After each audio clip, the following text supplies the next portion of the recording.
Saludos para todos, esperamos que se encuentren bien, que el Señor les esté bendiciendo, que sus días estén siendo prosperadas, que usted se esté afianzando cada vez más en su Señor. Hoy es un día hermoso, es el día que el Señor ha hecho para que usted y yo nos gocemos en Él, así que hay que darle gloria a Dios porque estamos respirando, estamos viviendo, hay una nueva misericordia para nosotros en este día.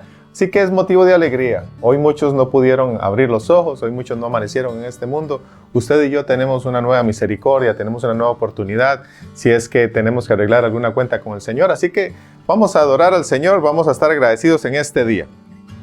Se acerca el tiempo donde en algunos ámbitos, en algunos canales, empiezan a pasar películas del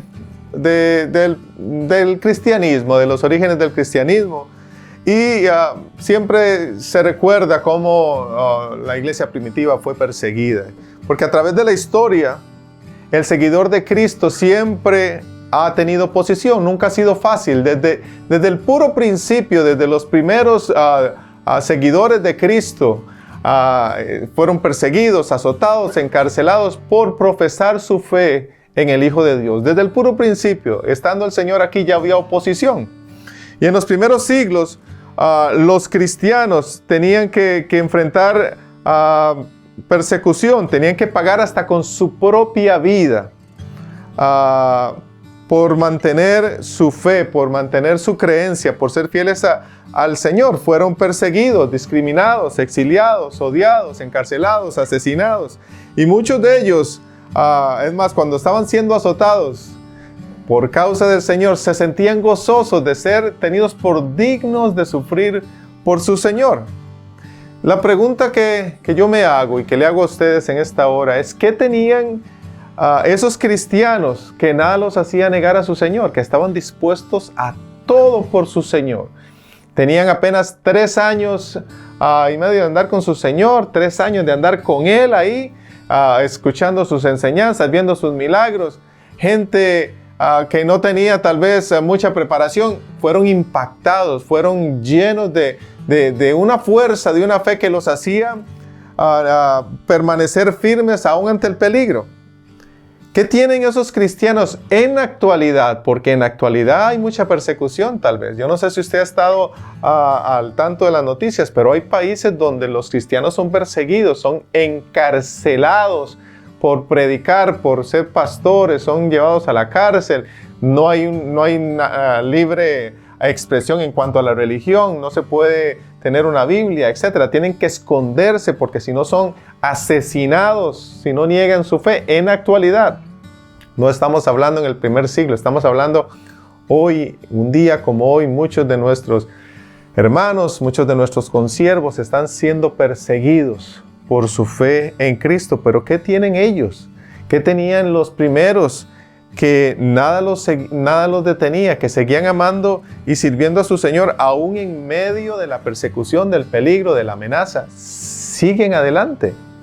Hasta este momento, a nosotros en esta parte del planeta no nos ha tocado realmente sufrir por el Evangelio hasta este momento. Digo hasta este momento porque va a llegar el día donde también vamos a tener más oposición. Ya hay cierta oposición. Ya sabemos que no se deja congregar a las personas libremente, que todo es con cupo, que hay que tener ciertas regulaciones para la iglesia del Señor, para adorar al Señor. Pues estamos siendo un poco, no se compara con los cristianos en otros países que son realmente asesinados, encarcelados por profesar su religión. Y es que en este camino cristiano, hermano, usted siempre me va a escuchar a mí decir que es un camino hermoso porque vamos con el Señor, pero que no es de rosas tampoco. Es un camino donde vamos a tener problemas, vamos a tener oposición, vamos a tener persecución. Es un camino donde hay sufrimiento. Filipenses 1:29. Filipenses 1:29 dice así: porque a vosotros os es concedido a causa de Cristo, no solo que creáis en Él, sino también que padezcáis con Él. Oiga, se nos concede no únicamente creer en Él, sino que también se nos concede como una petición, como un privilegio, padecer también por Él. En Mateo 10:22, el libro de Mateo, en el Evangelio de Mateo, en el capítulo 10, en el verso 22, dice el mismo Señor: y seréis odiados de todos por causa de mi nombre, pero el que persevere hasta el fin, éste será salvo. Dice que seremos odiados. Seremos odiados, dice, por causa de mi nombre. Odiados de todos por causa de mi nombre. O sea, el Señor desde un principio, cuando Él está estableciendo las bases de su ministerio, las bases de esta enseñanza que Él nos trajo, de este evangelio, Él pone de una vez las cartas sobre la mesa. Y en muchas ocasiones Él dijo, bueno, el que quiere seguirme, pues tome su cruz y sígame. Y vea que el Hijo del Hombre no tiene ni dónde recostar su cabeza, y las aves del cielo sí, etcétera, etcétera. Es necesario sufrir, es necesario padecer, es necesario estar dispuesto a todo con Él. Y otro ejemplo más, en Hechos 14:22, Hechos capítulo 14, verso 22, dice del apóstol Pablo. Él está hablándole a la iglesia y él está igual. Así como el Señor, cuando lo llamó, dijo, a este le voy a enseñar lo que se va a padecer por este evangelio. Él sabe, porque él sufrió en carne propia persecución, golpes, apedreadas, garrotazos, odiado, perseguido, maltratado por causa del nombre. Pasó muchos años de su vida encarcelado. Muchas de las cartas que tenemos hoy en día las hizo en una cárcel. Y el verso 22 del capítulo 14 de Hechos dice, fortaleciendo los ánimos de los discípulos, exhortándoles a que perseveraran en la fe y diciendo, es necesario que a través de muchas tribulaciones entremos en el reino de Dios. Y dice que es necesario, no es opcional. Es necesario que a través de muchas tribulaciones entremos en el reino de Dios. Es algo que no podemos negar. La Escritura está llena de pasajes donde se nos dice que en este camino también se sufre. Todos esos héroes de la fe, usted puede leer en Hebreos 11, los discípulos del Señor, con excepción de Juan, todos tuvieron una muerte trágica. Todos fueron asesinados por predicar este evangelio, por cumplir la gran comisión. Todos. Juan fue el único que fue desterrado y llegó a la isla de Patmos y escribió el libro de Apocalipsis, pero fue el único. Los demás todos fueron asesinados, y de ahí para acá así ha sido la constante en los seguidores del Señor. Muchos recientemente pasamos por pruebas de salud. Algunos todavía se están recuperando. Personas que amamos a Dios, que le servimos a Dios, que creemos en sus promesas, que le servimos, que tratamos de vivir una vida que a Él le agrada, somos afectados también por enfermedades, somos afectados por pérdidas, somos afectados por dolor, somos afectados por sufrimiento. El pueblo de Dios acaba de sufrir, por decirlo así, en la partida de este evangelista, Luis Palau, un hombre de Dios que desde niño dedicó su vida al evangelio, a hacerle fiel a su Señor, de una enfermedad, un cáncer. Él perdió la vida. ¿Por qué? Pues somos seres humanos y a veces nos toca pasar por esas cosas, pero este hombre hasta el final de sus días se mantuvo firme porque él sabía a dónde iba. Estos hombres tenían algo especial, algo que no los hacía retroceder. Y aun y cuando son situaciones difíciles, creo sin temor a equivocarme que ninguno de nosotros, actualmente hablando nosotros, los que también nos están viendo, hemos arriesgado nuestra vida por Cristo. Ninguno posiblemente ha tenido una pistola en la cabeza amenazándole para que niegue a Cristo. Que yo me dé cuenta, pues no conozco todavía en persona a ninguno. Vemos a un apóstol Pablo, como dije antes, siendo apedreado, y lo apedrearon tanto y lo arrastraron fuera de la ciudad porque creyeron que estaba muerto. Todo el mundo dijo, se murió. Al momento se levanta y vuelve a entrar a la ciudad, y de ahí se va a otra ciudad y sigue predicando y sigue haciendo discípulos.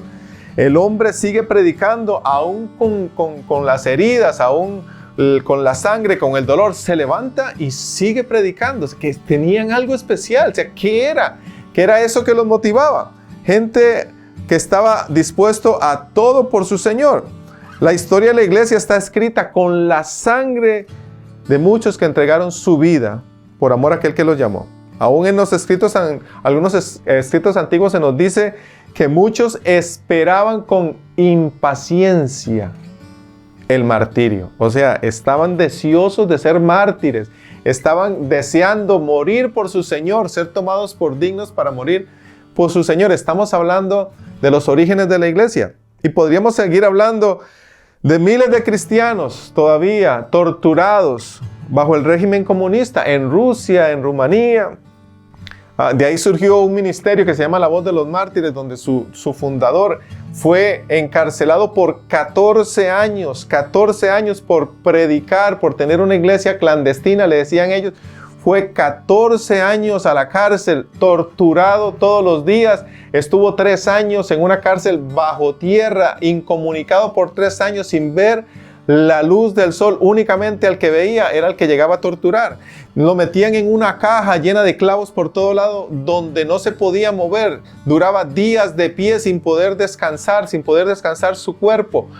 Por amor a su Señor, con tal de que negara, de que delatara a los demás, Él siguió en pie. Y estamos hablando de esta época. Se estima que del año 30 después de Cristo, iniciando con Esteban como el primer mártir, hasta la actualidad han muerto unas 70 millones de personas por su fe en Cristo. 70 millones. Desde el año 30 después de Cristo hasta la actualidad, 70 millones. Y solo en el siglo XX se estima que unos 45 millones, o sea, más de la mitad, en el siglo que recién acaba de terminar, no hace poco. Estamos hablando de personas que no solo los pusieron a escoger entre quedarse en la casa y ver un partido de fútbol o ir a la iglesia. Estamos hablando de personas que los ponían a escoger: o niega a su Señor o lo matamos aquí mismo, o renuncia a su fe o lo torturamos y le hacemos cuanta cosa se les imaginaba con tal de hacerlo negar. Y ellos permanecían firmes. Entonces, ¿qué ha pasado con la iglesia actual? ¿Qué ha pasado con el cristianismo actual? ¿Por qué fácilmente abandonan a Cristo sin haber sufrido nada? Porque es que la gente le da la espalda a su Señor si no les ha tocado sufrir. Es algo que uno se pone a pensar, bueno, ¿qué es lo que está pasando? Si no nos ha tocado sufrir, si esta gente no ha padecido por su Señor, como han padecido otros que fueron muertos por esta fe, ¿por qué ellos renuncian? Durante la década de 1950 en adelante se empezó a predicar un evangelio diferente. Un mensaje que lo que decía o lo que dice es únicamente Dios te quiere prosperar. Es lo único que decía. Y la enfermedad y la pobreza son una maldición que se rompe con la fe. Cosas que si uno se pone a analizar son ciertas. La diferencia es que ellos dicen que eso se rompe confesando positivamente nada más. Usted lo confiesa positivamente y todo va a cambiar en su vida y todo le va a ir bien y no va a tener ningún problema y no va a tener ningún padecimiento y usted va a tener en abundancia, confesando positivamente y dando, por supuesto, alguna donación por ahí. Pero entonces empezó a cambiar el panorama. Ya no se predica tanto sobre vamos a sufrir por el evangelio, vamos a pelear por el evangelio, vamos a defender nuestra fe, sino que se empezó a predicar algo más cómodo, algo más beneficioso para el ser humano. Empezamos a escuchar más mensajes en los púlpitos sobre superación personal. Tú lo puedes lograr, tú tienes el potencial, tú lo puedes hacer, vamos, hay un gigante dentro de ti, tú lo puedes hacer. Más mensajes sobre finanzas, sobre hombres de negocios en las iglesias, cómo tener tu propia empresa. Se empezaron a escuchar más este tipo de mensajes que mensajes sobre el arrepentimiento, sobre la salvación, sobre la santidad, sobre la justificación. Menos mensajes bíblicos y más mensajes que lo que hacen es pues motivar a la gente. Y tal vez no son cosas necesariamente malas, pero están sustituyendo la carne, lo grueso del mensaje por algo más diluido, algo que la gente pues tal vez le presta más atención. Cada vez menos escuchamos mencionar en un púlpito, en una iglesia, sobre el infierno, sobre el castigo eterno de todos aquellos pecadores que no se arrepienten. Ya eso casi no se escucha. Cada vez menos escuchamos llamar al pecado por su nombre para no ofender a nadie, porque no queremos que X persona se moleste, porque tenemos gente así, entonces no queremos que la gente se moleste. Entonces ya no mencionamos el pecado para no ofender a nadie. Cada vez más escuchamos sobre el Dios de gracia. Es que Dios es gracia y que Dios es amor y Dios todo lo perdona y es parte de la verdad, pero escuchamos menos que ese mismo Dios demanda santidad y que es un Dios justo y que Él es fuego consumidor también y que Él le da el castigo a aquel que no se arrepiente. Porque Él dijo, para que todo aquel que en Él crea, Él envió a su Hijo para que todo aquel que en Él crea no se pierda. Esa es la parte linda, esa es la parte linda. Creemos en Cristo, entonces no me pierdo, sino que tenga vida eterna. Entonces, si yo no creo en Cristo, me pierdo. Si creo en Cristo, tengo vida eterna. El mismo Dios nos pone esa opción, el mismo Dios de amor que mostró tanto amor por la humanidad. Pero solo se escucha casi siempre una parte del mensaje. Como consecuencia de eso, pues hemos creado una generación de cristianos en donde no hay compromiso. En donde todo lo que tengo que hacer es pedir sin ningún grado de responsabilidad de mi parte. Lo único que tengo que hacer es hablarlo, pedirlo, confesarlo, y eso se me va a dar, y Dios me va a dar, y Dios me va a llenar mi bolsillo, y voy a tener más, y voy a tener esto, sin ningún grado de responsabilidad. Lo único que tengo que hacer es pedir. Eso es lo que generalmente se dice: pida y usted va a hacer, y va a cruzar al otro lado, y vamos a llegar, y gloria a Dios, y aleluya, y quién vive, y todo. Y es muy lindo, pero muy poco sobre el compromiso que tiene que tener la persona. El cristiano se ha formado creyendo que está bajo la protección de Dios y que puede acceder a los beneficios de su gracia aún viviendo en pecado. Usted está bajo la cobertura de Dios y la gracia de Dios, y Dios es amor. Siga viviendo en pecado.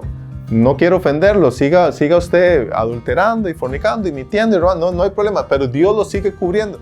Dios es un Dios de amor. Aún ofendiéndole con el vocabulario, aún la gente teniendo una doble vida, una doble moral, cree que Dios lo sigue protegiendo y que está bajo los beneficios de la gracia, aún viviendo de una manera que a Él no le agrada. Y eso es parte errónea del mensaje. Estamos utilizando parte de la verdad, que Dios es gracia y que Dios es amor, con otro fin, con el fin de creer que yo no tengo que hacer nada, que no tengo que vivir en santidad y lo único que tengo que hacer es pedir. Aún mintiendo en cada momento y viviendo en adulterio, aún robando y codiciando ganancias deshonestas, la gente cree que Dios los sigue protegiendo, que están bajo la gracia de Dios y que Diosito y Dios está conmigo y yo creo en Dios y antes de acostarme yo oro y que todo me vaya bien, aunque yo siga pecando, aunque siga teniendo una vida apartada de Dios. Creemos que Dios nos sigue protegiendo. Estoy viviendo en pecado, pero cuando salgo me encomiendo a Dios para que me vaya bien. Las cosas no son así. Es parte de lo que a la iglesia se le ha ido metiendo. Cuando una persona ha sido formada creyendo que no tiene que sufrir, que Dios le va a dar un carro Mercedes-Benz último modelo, que nunca se va a enfermar, ni va a tener problemas ni oposición, con el primer problema que se les viene, pues se echan atrás. Porque eso no es lo que me han enseñado. A mí me han enseñado pues que yo no tengo que andar con este carrito, yo tengo que tener un carro de lujo, que yo tengo que tener la mejor ropa, que yo tengo que tener la mejor casa, que yo nunca me voy a enfermar, que yo nunca voy a tener problemas. Entonces, cuando viene la primera dificultad, hay un golpe, porque hemos creado una generación que no le gusta sufrir, una generación que no le gusta padecer, que con en la primera oposición empezamos a renegar. Es como los padres. Nosotros que tenemos hijos, tanto los amamos, es cierto, los amamos y no queremos que les pase nada y que todo les vaya bien, pero no podemos ocultarles la realidad de un mundo que es cruel, donde tiene que desenvolverse por sí mismo y hay gente que cree que amando a su hijo, amándolo tanto, le hace todas las cosas y no le tiene ninguna responsabilidad a su hijo en la casa. El hijo no sabe hacer nada, crecen, ya son mayores, no saben hacer nada en la casa, cocinar, limpiar, ayudar con los oficios de la casa, porque los amamos tanto, les hemos causado un mal. Pero Dios no es así. Dios sabe, ok, lo amo mucho, pero tiene que tener responsabilidades. Yo soy un padre amoroso, pero usted tiene que tener sus responsabilidades si quiere tener mis beneficios. Porque Jesús es nuestro Señor y Salvador. Yo sé que eso lo hemos oído mucho y constantemente. En Segunda de Pedro 1:10. Segunda de Pedro 1:10. Segunda de Pedro 1:10 dice: por lo cual, hermanos, Tanto más procurad hacer firme vuestra vocación y elección, porque haciendo estas cosas no caeréis jamás. Porque de esta manera os será otorgada amplia y generosa entrada en el reino eterno de nuestro Señor y Salvador Jesucristo. Es una palabra que escuchamos mucho en el ámbito cristiano, nuestro Señor y nuestro Salvador. Cuando hablamos de Salvador, pues entendemos que nos está salvando de algo, porque no va a ser un título así puesto porque sí, sino que nos está salvando de algo, nos está salvando del castigo eterno, llamado el infierno. Por eso es que es nuestro Salvador, porque nos está salvando del castigo que usted y yo nos merecemos, porque somos malos, somos pecadores, le fallamos a Dios. Por más de que tratemos de hacer buenas obras, no vamos a poder ganarnos el cielo, porque somos malos y con algún pensamiento, con alguna acción cometemos pecado y Dios no permite el pecado en el cielo. Entonces, como no podemos cumplir eso, Él mandó un Salvador, para que a través de Él usted y yo tengamos vida eterna. Nos justificó, nos declaró inocentes siendo nosotros culpables y ahora podemos ir al cielo. Nos está salvando del infierno. Porque si al final todos van a ir al cielo, pues no hubiésemos tenido necesidad de un Salvador. Cristo no hubiera necesitado venir y morir y ser molido por nuestros pecados y clavado en una cruz. Si todos después de sufrir por un poco de tiempo en el purgatorio y después con unos cuantos rezos salir de ahí para ir para el cielo, Cristo no hubiese necesitado venir a padecer por nosotros, ni morir, ni ser latigado, porque al final, al fin y al cabo, aquel no me creyó, aquel hizo lo malo, aquel me rechazó, me blasfemó, no quiso nada conmigo, pero en 3 años también va a ir arriba. Entonces, no hubiera necesitado venir. Si al final Dios es tan bueno, tan bueno, tan bueno, tan lleno de amor y tan lleno de gracia, que no castigaría a nadie, porque hay gente que cree eso. Yo no creo que Dios mande a nadie al infierno, porque Dios es un Dios de amor. Yo no creo que Dios sea tan cruel, porque la Biblia dice que Él es un Dios de amor. Mira qué lindo como lo justificamos. Si fuese así, que todos vamos a ir al cielo porque Él es tan bueno, Cristo vino en vano, porque al final todos íbamos a ser salvos. Pero nos está salvando de un castigo eterno. Cristo es nuestro Salvador y a través de su sacrificio nos libra del castigo. A todos aquellos que nos hemos arrepentido realmente y le hemos depositado nuestra confianza en Él. Creo y espero no equivocarme, que la mayoría de las personas entienden o han oído por lo menos que Cristo Jesús vino al mundo y murió en una cruz para salvarnos de nuestros pecados. Usted va a oírlo constantemente. Cristo murió por nuestros pecados. La gran mayoría dice Señor. Y yo sé que usted tal vez lo dice, yo lo digo, lo oye tal vez en la calle, lo oye de un borrachito, lo oye de un drogadicto, lo oye en el autobús, en el restaurante, donde sea, usted oye el Señor para referirse a Dios, para referirse a Cristo. Dice, es que mi Señor, gracias Señor. Escuchamos esa palabra aún de las personas que no quieren nada con Dios. Cuando nos arrepentimos, recibimos a Cristo como nuestro Señor y Salvador. Lo que pasa es que muchos reciben el mensaje y saben de su necesidad del Salvador. Han entendido, sí, yo no quiero ir al infierno. Por temor al infierno muchos lo reciben, porque yo no quiero ir al infierno, yo no quiero pasar una eternidad y entonces voy a recibir a Cristo como mi Salvador. Yo creo que Él murió por mí y Él es mi Salvador. Pero ese Salvador nunca realmente llega a ser su Señor. Ese es un gran problema, porque es Señor y Salvador, pero por temor muchos lo reciben como Salvador, pero nunca llega a ser realmente su Señor. No se puede tener a Jesús como Salvador, pero no como Señor. Eso no juega así. Así no funciona. Yo no puedo decir, bueno, Él es Señor y Salvador, lo recibo solo como Salvador porque me conviene, porque no quiero ir al infierno, pero no quiero que sea mi Señor. ¿Por qué? Porque si Él es mi Señor, significa que Él es mi amo, que Él es mi jefe, que Él es el que manda, que yo soy su esclavo, que Él me dice lo que yo tengo que hacer y yo lo hago, que yo lo tengo que obedecer, que yo lo tengo que servir, que yo tengo que vivir de acuerdo con lo que Él me está diciendo. Pero a la gente eso es lo que no le gusta. Nos gusta nada más el beneficio de ser salvados. Y yo cuando estaba escribiendo esto, Dios puso algo en mi corazón y yo quiero que usted lo anote si lo puede, ahí con con un lapicito ahí, lo pone por ahí. El Salvador nos trae beneficios, pero el Señor nos trae responsabilidades. Otra vez, el Salvador nos trae beneficios, pero el Señor nos trae responsabilidades. Y como Él es nuestro Señor y Salvador, es que Dios es hermoso. Dios sabe lo que hace y es perfecto y es sabio y bendito es su nombre. Él es Salvador porque hay beneficio para su vida, hay beneficio, hay sanidad, hay libertad, hay liberación, hay restauración, hay vida eterna. Dios tiene un plan para tu vida. Él corta las cadenas del pecado, te salva del castigo eterno cuando te arrepientes realmente, pero a la vez Él es tu Señor. Él es tu amo, Él es tu rey, Él es tu jefe, Él es el que manda, Él es el que gobierna. Y aún no lo vamos a leer porque es muy largo, pero usted puede leerse Mateo capítulo 6. Y dice un montón de cosas. El Señor nos dice, o sea, lo que tenemos que hacer. Si Él dice, ¿por qué me dice Señor, Señor, y ustedes no hacen lo que yo les digo? Dice el Señor ahí en ese capítulo. ¿Por qué usted me llama Señor si no hace lo que yo le digo? ¿Por qué usted me dice jefe si usted no sigue mis órdenes? ¿Por qué? ¿Qué es lo que Él les estaba diciendo? Que hay que amar a los enemigos, que hay que bendecir a los que los maldicen, que hay que poner la otra mejilla, que hay que darle al que pide, ser misericordiosos, que no hay que juzgar, que no hay que condenar, que hay que dar buenos frutos. Aparte de no mentir, no robar, guardar el día de reposo, vivir en santidad, etcétera, etcétera. Esas son las cosas que Él nos manda. Pero Él dice, ¿por qué usted me dice Señor si no me hace caso?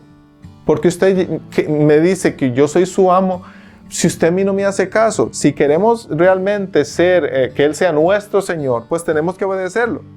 Los cristianos que estuvieron y están dispuestos a morir por su fe son aquellos que entendieron que Cristo era y es su Señor, que como Él les mandaba y les manda a hacer estas cosas, pues las tienen que hacer, porque Él es el que manda, porque al jefe, al Señor no se le discute.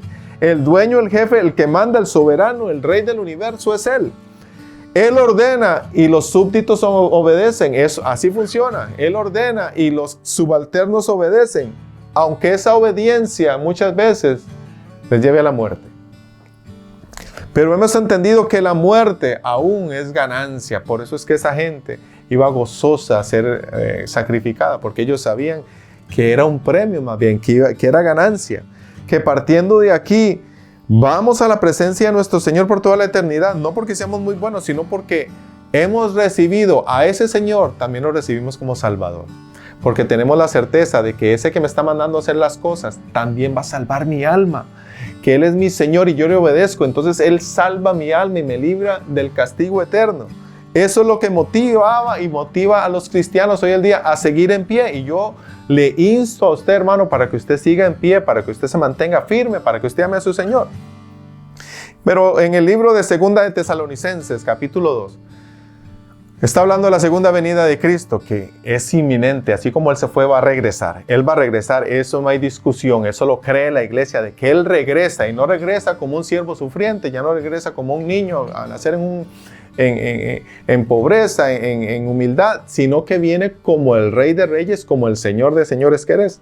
2 de Tesalonicenses 2:1 dice, pero con respecto a la venida de nuestro Señor Jesucristo y nuestra reunión con Él, os rogamos, hermanos, ojo que está hablando de la segunda venida de Cristo, que no os dejéis mover fácilmente de vuestro modo de pensar, ni os conturbéis, ni por espíritu, ni por palabra, ni por carta, como si fuera nuestra, en el sentido de que el día del Señor está cerca.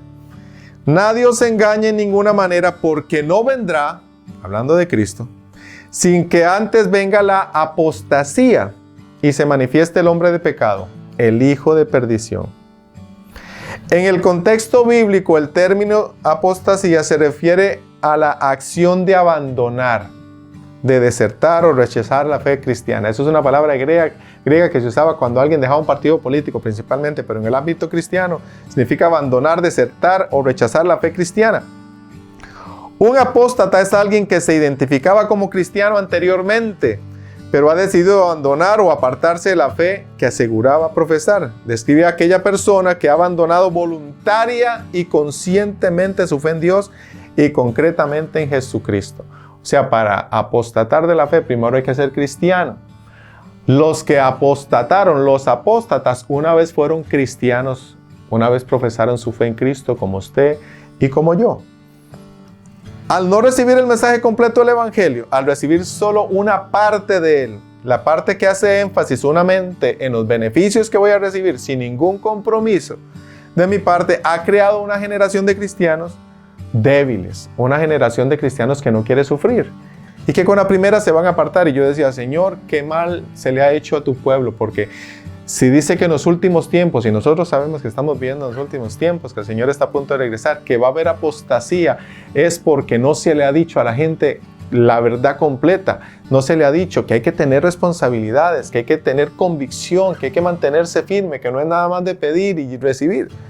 Esto que dijo el apóstol fue escrito para una iglesia. Él nos advierte, nos ruega que no nos dejemos mover fácilmente, o sea, no se mueva fácilmente, manténgase firme, manténgase arraigado en su fe, manténgase consolidado en su modo de pensar, en su doctrina, en su creencia, manténgase firme. No se asuste ni por espíritu, aunque alguien le diga, ni por palabra, que tengo una revelación nueva, una palabra nueva, ni por una carta, dice, como si fuera nuestra. No hay que moverse, hay que permanecer firme en el Señor. Es más, el apóstol a los Gálatas le dijo que si aún ellos mismos o un ángel del cielo venía con un evangelio diferente, que este era un anatema, o sea, que era un maldito, que Dios lo castigue. Él dijo así, ni a un ángel del cielo que venga y les predique algo diferente, no le crean. Hay que mantenerse firme. Que traigo la última revelación, que tuve un sueño, que tuve una visión, que ahora es diferente, que ya no hay que hacer esto, que es que ahora no hay que hacer el otro. Si se sale de lo que dice la palabra, no le haga caso, manténgase firme, pero para eso usted tiene que entender la palabra, usted tiene que estudiar la palabra, usted tiene que meterse a indagar. Esto fue escrito para una iglesia también, para creyentes fieles. Fue escrito para nosotros y para este tiempo también. Mantenernos firmes sin dejarnos engañar. Porque a las personas de hoy en día, hermano, no les gusta escuchar un mensaje así. Nos gusta nada más de que vas a recibir y que confiésalo y que el Señor... Y son mensajes lindos también, pero también hay que poner bases, también hay que hablar de este tipo de cosas para que cuando venga el día, que puede ser que sea pronto, nos podamos mantener firmes. Hay gente que no le gusta ser confrontados por la palabra, entonces lo que prefieren es algo más livianito. No, ahí está muy duro, ahí nos da muy duro, ese pastor le da muy duro a la gente, ahí solo se habla de eso. Pero lo que la gente quiere, mucha gente quiere es nada más escucharlo livianito. En 1 Timoteo 4.1. 1 Timoteo 4.1 dice, pero el Espíritu dice claramente que en los postreros tiempos algunos apostatarán de la fe, escuchando a espíritus engañadores y a doctrinas de demonios. En los últimos días dicen que algunos van a renunciar de su fe porque van a escuchar espíritus engañadores y doctrinas de demonios. O sea, mucha gente se va a dejar engañar y va a apartarse de su fe en Cristo por escuchar ese tipo de cosas. Y en 2 Timoteo 4.3, 2 Timoteo 4.3, ahí hay bastantes versos por ahí para que usted los apunte y usted los lea y usted vea que lo que estamos diciendo es porque está en la palabra. 2 Timoteo 4.3 dice, porque vendrá tiempo cuando no sufrirán la sana doctrina, sino que teniendo comezón de oír, se amontonarán maestros conforme a sus propias concupiscencias y apartarán de la verdad el oído y se volverán a las fábulas. En otra versión, más moderna, la versión lenguaje actual, dice, porque llegará el día en que la gente no querrá escuchar la buena enseñanza. Al contrario, querrá oír enseñanzas diferentes. Por eso buscará maestros que le digan lo que quieren oír. La gente no escuchará la verdadera enseñanza, sino que prestará atención a toda clase de cuentos, dice en esta versión. O sea, la gente ya no va a querer escuchar esto mismo, ya no va a querer escuchar la buena enseñanza, la sana enseñanza de perdón y salvación y redención para el que se arrepiente, pero un castigo eterno para el que no se arrepiente. Ya eso no, ya no queremos eso, queremos algo más livianito. Y el mismo Señor, hermanos, son muchos pasajes, si empezáramos a leer, son demasiados pasajes. En el mismo Señor, en Mateo 24, capítulo 10, el Señor hablando también de los últimos tiempos, dice, muchos tropezarán entonces y se entregarán unos a otros, y unos a otros se aborrecerán, y muchos falsos profetas se levantarán, y engañarán a muchos, y por haberse multiplicado la maldad, el amor de muchos se enfriará, mas el que persevere hasta el fin, este será salvo. Y el verso 24 de ahí mismo dice, porque se levantarán falsos cristos y falsos profetas, y harán grandes señales y prodigios de tal manera que engañarán, si fuere posible, aún a los escogidos. Este mensaje es para usted y es para mí en estos días, hermano. Estemos alerta para no ser engañados, porque en estos últimos días va a haber persecución.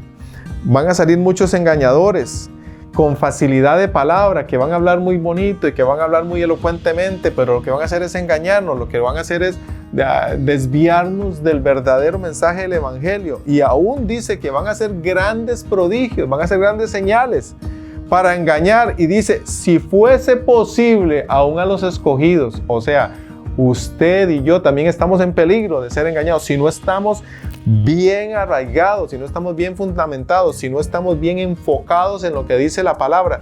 Si vemos la Biblia, la palabra como el mensaje que Dios quiere para mí, y no diluirlo y no interpretarlo o prestarle oído a lo que yo quiero oír, nada más.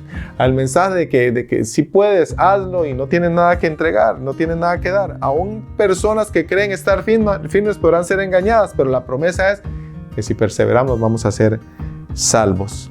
Hay causas por las cuales la persona apostata de la fe. Muchas pueden ser las causas que motivan a la persona a hacerlo.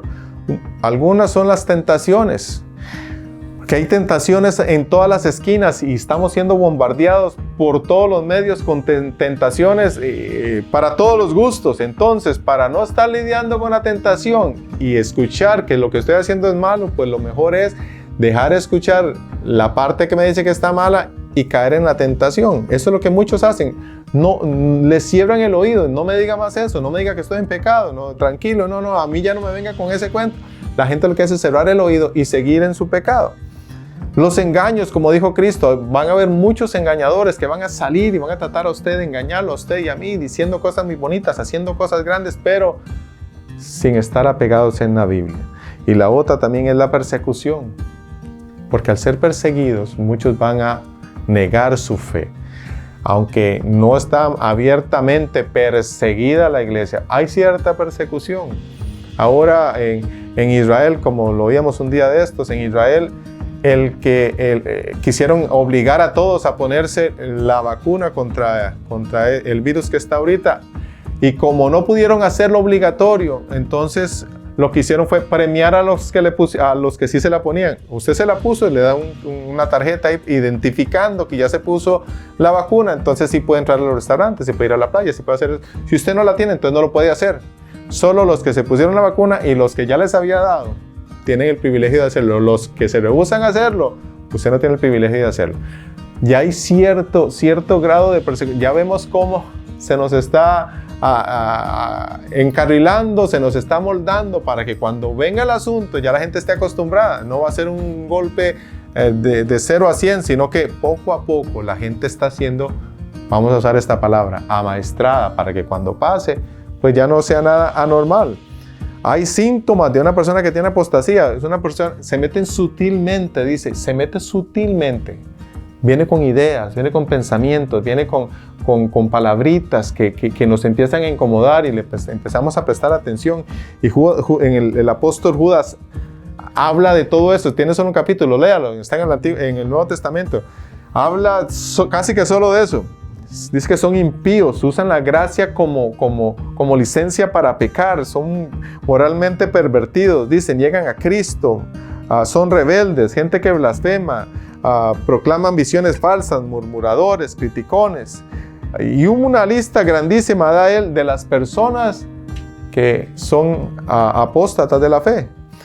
Y cuando una persona empieza a sentir apatía, esos son algunos de los síntomas. Apatía por lo espiritual, o sea, ya me da pereza orar, ya me da pereza leer la Biblia, me da pereza ayunar, ya voluntariamente e injustificadamente ya no voy a las actividades de la iglesia. Siento una apatía religiosa, desinterés por las almas perdidas, me alejo de las amistades cristianas, rechazo el consejo, no me sujeto a la autoridad, lo que hago es criticar, me falta humildad, me falta compasión, vivo una vida de libertinaje, me avergüenzo de la fe y hay un creciente interés por lo material y lo mundano. Esos son síntomas de una persona que está a punto de apostatar, a punto de negar su fe. Pero hay un remedio. Y ya con esto vamos terminando. Segunda de Timoteo 3:14. Pablo también en ese capítulo le empieza a decir a Timoteo el carácter de los hombres en los postreros días y todo lo que van a hacer. Pero en el verso 14 de Segunda de Timoteo capítulo 3 dice: pero persiste tú en lo que has aprendido y te persuadiste, sabiendo de quién has aprendido y que desde la niñez has sabido las sagradas escrituras, las cuales pueden hacer sabio para la salvación por la fe que es en Cristo Jesús. Persiste en lo que has aprendido. Pablo le empieza a decir una lista ahí grande de cómo van a ser esos hombres y lo que va a pasar, y le dice: pero tú persiste en lo que has aprendido. Ese es el mensaje de hoy, hermano. Persista. Ame a su Señor, lea la palabra, manténgase firme, ame a su Señor, métase en oración con Él, coja las cosas en serio, recíbalo si usted nunca lo ha recibido como su Señor.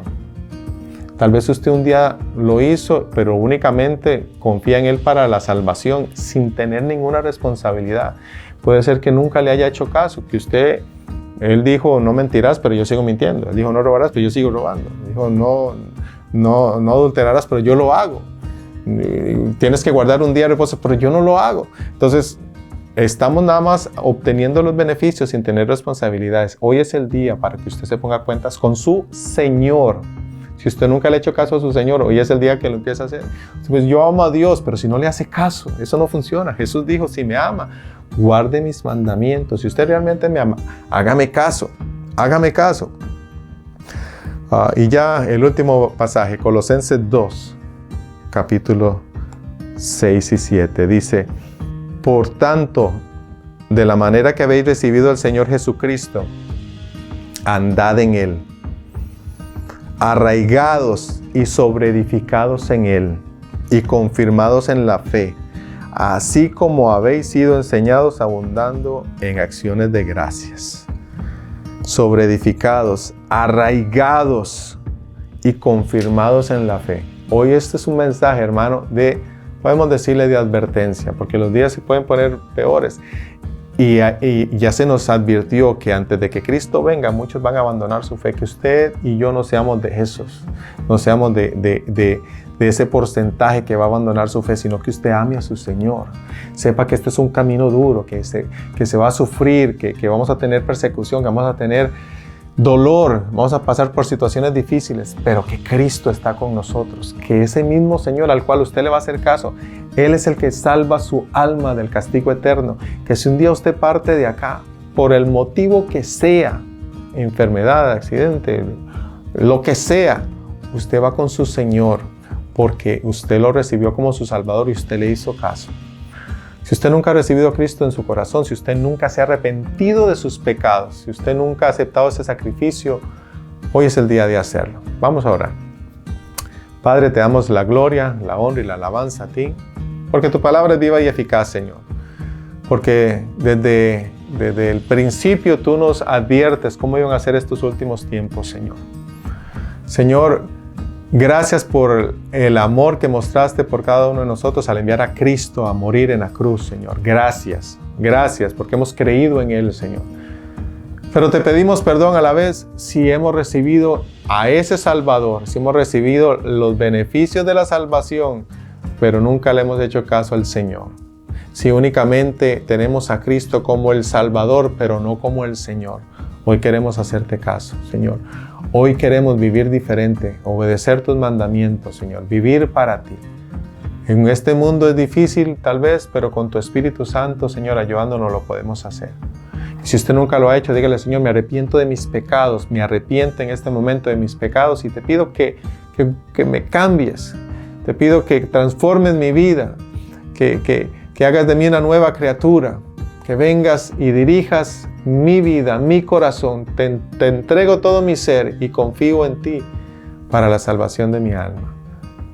Señor, ayúdanos a vivir esta vida, una vida que te agrada, Padre, en el nombre de Cristo Jesús. Amén. Que el Señor te bendiga y te guarde, que el Señor haga resplandecer su rostro sobre ti y tenga de ti misericordia, que el Señor alce a ti su rostro y ponga en ti paz. Paz. Bendición, hermanos, y a permanecer firmes en nuestra fe. Bendiciones.